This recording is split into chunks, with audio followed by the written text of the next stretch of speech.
تھوڑی ہی دیر بعد میں تیز رفتاری سے جیپ دوڑاتا اپنے میس کی طرف جا رہا تھا۔ یہاں سے فراغت پا کر میں دوبارہ وہاں جا پہنچا۔ رات کے دوسرے پہر تک میرے انسپکٹر میرے ساتھ باتیں کرتے رہے۔ کبھی کبھی کرنل صاحب بھی ہماری گفتگو میں شریک ہو جاتے۔ ان کی نظریں بار بار گھڑی کی سوئیوں کا جائزہ لے رہی تھیں۔ سویلین لباس میں اب تک ایک جیپ میں ان کے ہمراہ آن بیٹھا تھا، کیونکہ تھوڑی دیر پہلے ہمیں یہ حکم موصول ہوا تھا۔ ہم دونوں استاد شاگرد اپنی اپنی سوچ میں گم جیپ میں سے اگلے حکم کے منتظر تھے۔ جب جیپ کے ریڈیو سے انگڑائی لی، استاد اشارہ ملتے ہی میجر صاحب نے انگیشن میں چابی گھمائی اور جیپ تیزی سے رن وے کی طرف دوڑنے لگی۔ ہمارے سفر کا اختتام رن وے کے ایک کونے میں کھڑے ایک ایئر کرافٹ کے نزدیک ہوا، جس کی شناخت چھپانے کے لیے اس کے تمام شناختی نشانات بڑی ہوشیاری سے لیپا پوتی کی گئی تھی۔ کرنل صاحب ایک جوان سال پائلٹ کے ساتھ اندھیرے کو ایک کونے میں کھڑے تھے۔ ہم دونوں جیپ سے کود کر باہر آ گئے۔ لیجیے، آپ کا پیسنجر آ گیا، کرنل صاحب نے اس جوان سال کو جوان ہمت شاہین کو خطاب کیا۔ اسکواڈرن لیڈر خالد، اس نے میری طرف ہاتھ بڑھایا۔ رمیش، ہم دونوں نے گرم جوشی سے مصافحہ کیا۔ میں یہی نام الاٹ ہوا تھا اور تا حکم ثانی میرا یہی نام تھا۔ امید ہے میری معیت میں آپ کا سفر خوشگوار گزرے گا، اسکواڈرن لیڈر خالد ہنستے ہوئے کہا۔ اوہو، ضرور، اس نے اس کا ساتھ دیا۔ بڑی ہی محبت اور شفقت سے باری باری ہمیں گلے لگا کر دونوں محترم افسران نے ہمیں جیپ میں سوار کیا۔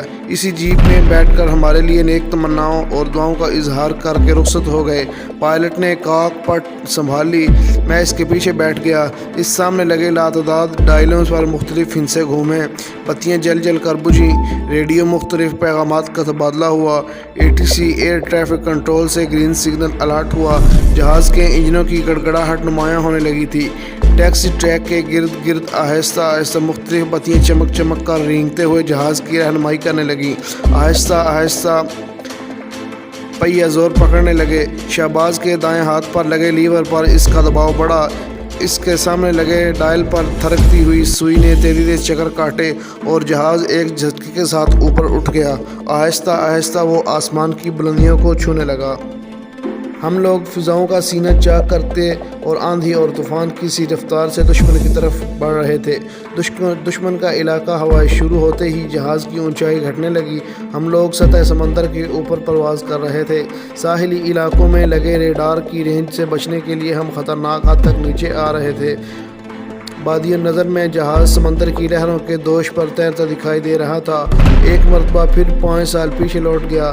تب بھی ایسے ایک جہاز میں میں نے زندگی کی پہلی مہم سر کی تھی، لیکن فرق تب یہ تھا کہ میں اکیلا نہیں تھا، میرے ساتھ راہ شہادت کے اور بھی مسافر تھے۔ مجھے آج بھی ایک ایک کر کے وہ چہرے یاد آ رہے تھے جو مجھ سے کبھی نہ ملنے کے لیے ہمیشہ کے لیے الگ ہو چکے تھے۔ بڑا ہوشیار اور منجھا ہوا پائلٹ تھا۔ کیا مجال ہے جو اس کے رویے میں ذرا سا بھی فرق آ گیا ہو۔ وہ دشمن کے علاقے میں بھی جہاز اس طرح اڑا رہا تھا جیسے دوران تربیت کوئی سولو فلائٹ کر رہا ہو۔ اچانک جہاز کے ریڈار سے انگڑائی لی اور اس نے جانی پہچانی آوازیں بلند کرنے لگی۔ شاید کسی ساحلی ریڈار نے اس کی حرکت نوٹ کر لی تھی اور اب اس نے آئیڈینٹی طلب کر رہی ہو۔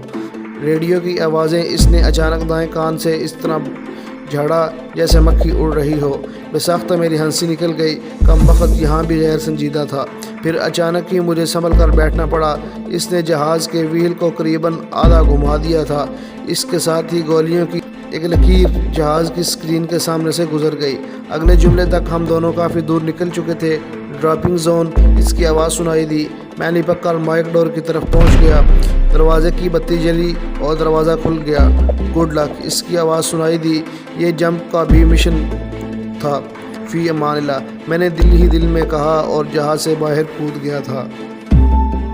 جیسے ہی چھاتا تنا اور مجھے کچھ دکھائی دینے کے قابل ہوا تو سب سے پہلے مجھے اندھیرے میں چمکتی ٹارچ کی وہ روشنی دکھائی پڑی جو میرے استقبال کے لیے روشن کی گئی تھی۔ ٹارچ کی روشنی کے جلنے بجھنے کا عمل 3-4 مرتبہ دہرایا گیا۔ میرے پاؤں زمین پر لگے تو ریت کا احساس ہوا۔ میں نے ساحل سمندر کے نزدیک لینڈنگ کی تھی۔ زمین پر گرتے ہی میں نے پیراشوٹ سنبھالا، بڑی پھرتی سے خود کو اس کی ڈوریوں سے نجات دلائی اور سب سے پہلے اپنی پتلون میں اڑ سے خنجر کی مدد سے زمین کھود کر اسے ریت میں دفن کر دیا۔ خنجر کو مضبوطی سے ہاتھ میں تھامے میں اندازے سے ٹارچ برادر کی سمت بڑھ گیا۔ اس خنجر پر پینٹ کیا ہوا تھا جس کی وجہ سے اس کے چمکنے کا سوال ہی پیدا نہیں ہوا تھا۔ میں بلیوں کی طرح پنجوں کے بل ساحلی جھاڑیوں کی طرف بچاتا ہوا چل رہا تھا۔ 10-12 قدم چلنے کے بعد مجھے اپنے داہنے ہاتھ پر ٹارچر کی رہنمائی میسر آئی۔ نوادار بھی بڑے نپلے تلے قدموں سے میری طرف آ رہا تھا۔ میں وہیں فوراً رک گیا، ایک سرکنڈے کی آڑ میں بیٹھ گیا۔ اس میں کوئی شک نہیں تھا، وہ میرا ہی رہبر، لیکن خطرے کو نظر انداز کرنا، تصویر کے منفی رخ سے راگردانی کرنا میرے لیے سم قاتل ثابت ہو سکتا تھا۔ اس کی بے آواز آہٹ جیسے ہی میرے نزدیک پہنچی، میں اچانک نکل کر اس کے سامنے آ گیا اور دوسرے ہی لمحے میرا خنجر اس کی گردن پر تھا۔ پہچان، میں نے غرغراہٹ نما سرگوشی کی۔ بلیک برڈ، اس کی پرسکون آواز سنائی دی۔ سمت بتاؤ۔ میں نے دوبارہ وہی عمل دہرایا۔ پچھم نمبر 0 ٹارگٹ پرنس۔ جیسے ہی میرے منہ سے آخری کوڈ ادا ہوا، میں نے معذرت کر کے خنجر دوبارہ وہیں اڑیس لیا۔ اس نے مجھے اپنے پیچھے آنے کا اشارہ کیا۔ ہمارا رخ سمندر کی طرف تھا۔ تھوڑی ہی دیر بعد ہم ایک ایسے علاقے میں موجود تھے جو لمبی لمبی گھاس سے ڈھکا ہوا تھا۔ اس علاقے میں ہم دونوں ایک دوسرے کے تعاقب میں 10-15 گز چلنے کے بعد ٹھہر گئے۔ نوادار کا چہرہ چاند کی روشنی میں اب بالکل میرے سامنے تھا، میرے لیے کرنل صاحب کے کہنے کے مطابق بالکل اجنبی۔ اس نے وہاں رکھا نائلون کا ایک تھیلا کھولا، اس میں سے کپڑے نکال کر مجھے تبدیل کرنے کا کہہ کر خود باہر نکل آیا۔ ان کپڑوں سے ماہی گیروں کی مخصوص بو آ رہی تھی۔ میں نے بڑی پھرتی سے ٹخنوں سے اونچا پاجامہ اور کرتا پہنا، خنجر کو بڑے حساب سے چھپایا اور اپنے کپڑے اسی تھیلے میں ٹھونس کر باہر آ گیا۔ میرے دوست نے سب سے پہلے اس تھیلے میں اچھی طرح ریت اور گھاس پھوس ٹھونسا، پھر اسے سمندر کے پرشور لہروں کے حوالے کر دیا۔ صبح کاظم کی روشنی افق سے پھوٹنے لگی تھی۔ دور حد نگاہ پر جہاں آسمان اور سمندر کا پانی آپس میں بغل گیر ہوتے دکھائی دے رہے تھے، ایک سرخ رنگ کی پرسرار پرتقدس سی روشنی سمندر کے نیلے پانیوں میں منعکس ہو رہی تھی۔ یوں محسوس ہوتا تھا جیسے سمندر کے پانی کو آگ لگ گئی ہو۔ ہم لوگ سمندر کے کنارے سفر کر رہے تھے۔ آہستہ آہستہ سورج کی خون رنگ ٹکیے بھی ہمارے عقب سے نمودار ہونے لگی تھی۔ پھر روشنی کی لمبی لمبی لکیریں سمندر کے پانیوں پر جھلمل جھلمل کرنے لگی تھیں۔ یہاں سے کچھ فاصلے پر اب جھونپڑیوں کی وہ قطار نمایاں ہونے لگی تھی جہاں ہمیں پڑاؤ ڈالنا تھا۔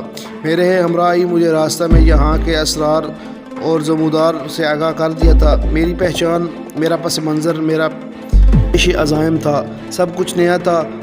میں اب بدماش قسم کا ماہی گیر تھا جو اکثر کچھ رقم لے کر اسمگلروں کے لیے جان کی بازی لگا دیا کرتا تھا۔ میرا ساتھی مجھے مقامی دادا کی خدمت میں پیش کرنے کے لیے لایا تھا۔ جب ہم جھونپڑیوں کے نزدیک پہنچے تو وہاں زندگی بیدار ہو چکی تھی، جس کا ثبوت ان کے اسٹیروں اور لانچوں اور انجنوں کی پرشور آوازیں تھیں جو ساحل سمندر سے بندھے ہوئے تھے اور جن میں سوار ہو کر مچھیرے اپنے رزق کی تلاش میں پانی کھنگالنے جا رہے تھے۔ مجھے اس بات پر حیرت بھی ہوئی، ہم بخوبی ان لوگوں کو نظر آ رہے تھے لیکن ان میں سے کسی نے بھی ہمیں دلچسپی ظاہر نہیں کی۔ مسٹر رمیش، میرے ہمراہی، اس نے مجھے نئے نام سے مخاطب کیا۔ بادی النظر میں یہی دکھائی پڑتا تھا، یہاں گنگوات دادا کا مکمل کنٹرول ہے اور کوئی پرندہ بھی اس کے حکم کے بغیر پار نہیں مار سکتا، لیکن حقیقت میں ایسی بات نہیں۔ یہاں انٹیلیجنس کا جال بڑی مضبوطی سے بچھایا گیا تھا اور اپنی دانست میں انہوں نے اس میں کوئی خلا نہیں چھوڑا جس میں سے کوئی ایجنٹ نکل سکے۔ بات کہہ کر وہ خاموش ہو گیا۔ شکریہ، اور میں کیا کہتا۔ یہ جھونپڑے ایک نیم دائرے کی شکل میں بنے ہوئے تھے اور سامنے کا حصہ سمندر کی طرف کھلتا تھا۔ میرا ہمراہی، جس نے اپنا نام مجھے پانڈے بتایا تھا، مجھے دانستہ جھونپڑیوں کی پشت کی طرف لے جا رہا تھا۔ وہاں سے قریباً 10-12 گز دور مجھے کھڑا رہنے کا حکم دے کر وہ نیم دائرے کی طرف گھوم گیا۔ میں ایک چٹان پر بیٹھ کر بستی میں انگڑائی لیتی زندگی کا مشاہدہ کرنے لگا۔ آدھے ننگے پیٹ والی عورتیں اور ننگے بچے چاروں طرف بھاگ رہے تھے، کہیں کہیں جھونپڑیوں سے دھوئیں کی لکیریں اٹھ رہی تھیں۔ یہاں کے تمام مکینوں کی حالت سے ان کی اثرت بخوبی عیاں تھی۔ پانڈے کی واپسی بھی مشکل 5 منٹ بعد ہی ہو گئی، لیکن اکیلی نہیں، اس کے ساتھ دھوتی بنیان پہنے، سر پر لال رنگ کے کپڑے کا پٹکا باندھے ایک سیاہ رنگ کا لیم جیم دیونما آدمی بھی زمین پر اپنے پاؤں کی دھمک پیدا کرتا آ رہا تھا۔ میں محتاط ہو کر بیٹھ رہا تھا، رہا سہا اطمینان تو پانڈے کی اس بات نے رخصت کر دیا تھا کہ یہاں انٹیلیجنس بھی سرگرم ہے۔ میرے نزدیک پہنچ کر وہ تناور درخت کی طرح تن کر کھڑا ہو گیا۔